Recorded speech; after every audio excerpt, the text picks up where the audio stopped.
ইন্ডিয়ার 24 কোটি মুসলমানের জন্য ইন্ডিয়াকে 24টা ভাগ করে 1/5 অংশ দিয়ে দেন। ভারত আমাদেরকে চতুর্দিকে ঘেরাও করে রাখেনি, বরঞ্চ আমরাই ভারতকে চতুর্দিকে ঘেরাও করে রেখেছি। 18 কোটি মানুষ, 18 কোটি বাংলাদেশি, 18 কোটি বোমা।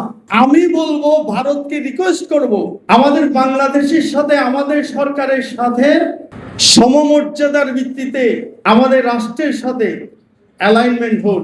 আপনাদের জন্য কল্যাণ, আমাদের জন্য কল্যাণ। আর আমি এক্সট্রিম পজিটিভ যে কথাটা আমি বলতে চাচ্ছি, আজকে ভারতের বিভিন্ন বুদ্ধিজীবী, কূটনীতিক, বিভিন্ন সামরিক বিশেষজ্ঞ আজকে আওয়াজ তুলতেছে বাংলাদেশি হিন্দুদের জন্য একটি ভূখণ্ড আলাদা করে দেওয়ার জন্য। আমি সে ব্যাপারে একমত। আজিজ ভাইয়ের সাথে আমি একমত। আমি আরো একটু এক্সটেন্ড করে দিতে চাই। 1 কোটি হিন্দুর জন্য যদি বাংলাদেশের ভূখণ্ড আলাদা করে দিতে চায়, তাহলে 18 ভাগের 1 ভাগ আলাদা করে দিয়ে দেন। কোনখান থেকে নেবেন আমরা দিতে চাই, কিন্তু ইন্ডিয়ার 24 কোটি মুসলমানের জন্য ইন্ডিয়াকে 24টা ভাগ করে 1/5 অংশ দিয়ে দেন।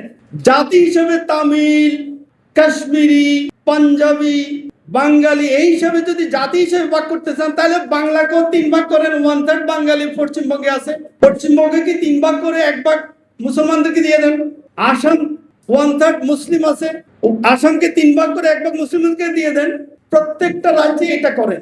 আমরা এর সাথে একমত, আমরা খুবই পজিটিভ ইনশাল্লাহ।